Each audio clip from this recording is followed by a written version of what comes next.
క్రీస్తు ప్రతిదినం కార్యక్రమాన్ని వీక్షిస్తున్న ప్రతి ఒక్కరికి ప్రభుని యేసుక్రీస్తు నామంలో వందనములు. ఉదయకాల సమయమున వాక్యం ద్వారా దేవుడు మనతో మాట్లాడుచున్న మాటలు ఏమిటంటే యిర్మీయా 31వ అధ్యాయము 16వ వచనం చూసినట్లయితే, యెహోవా ఈ ఆజ్ఞ ఇచ్చి ఉన్నాడు, ఏడవక ఊరకొనుము, కన్నీళ్లు విడుచుట మానుము. కన్నీళ్లు విడుచుట మానుము.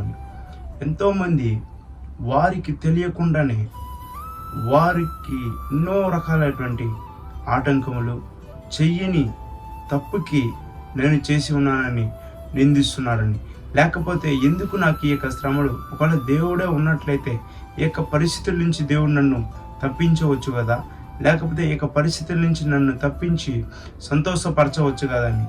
ప్రియ సహోదరుడా, ఉదయకాల సమయంలో ఇక వాక్యం ద్వారా దేవుడు మాట్లాడుచున్నాడు.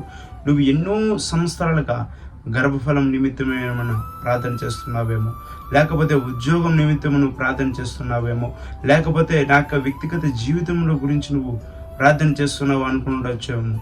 దేవుడు యొక్క ఉదయకాల సమయంలో మాట్లాడుతున్నాడు. ప్రియ సహోదరుడా, దేవుడు వింటున్నాడు. ప్రతి ఒక్క కన్నీటి బొట్టులు కూడా దేవుడు బుడ్డిలో దాచి ఉన్నాడు అనమాట. అదేవిధంగానే ఈ యొక్క ఉదయకాల సమయమున కన్నీళ్లు విడుచుట మానుమని చెప్పి ఉన్నాడు.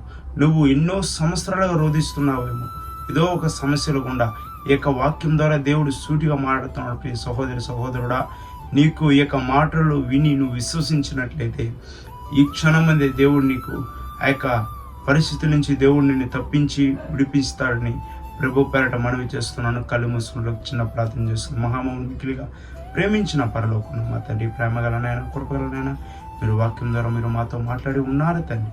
ఎన్నో వ్యక్తులనైనా ఎన్నో పరిస్థితులు గుండా వెళ్తున్నారు. ఎంతోమంది దుఃఖంతో వేదంతో ఉంటున్నారు. నన్ను ఎవరికి చెప్పుకునే పరిస్థితులు గుండా ఉంటున్నారు. ప్రతి ఒక్కరితోనైనా మీరే మాట్లాడి సూటిగా మాట్లాడమని మీ కుమారుడు మా రక్షకుడు క్రీస్తు యేసు అధికారమైన నామములో అడిగి వేడుకుంటున్నాం తండ్రి. ఆమేన్.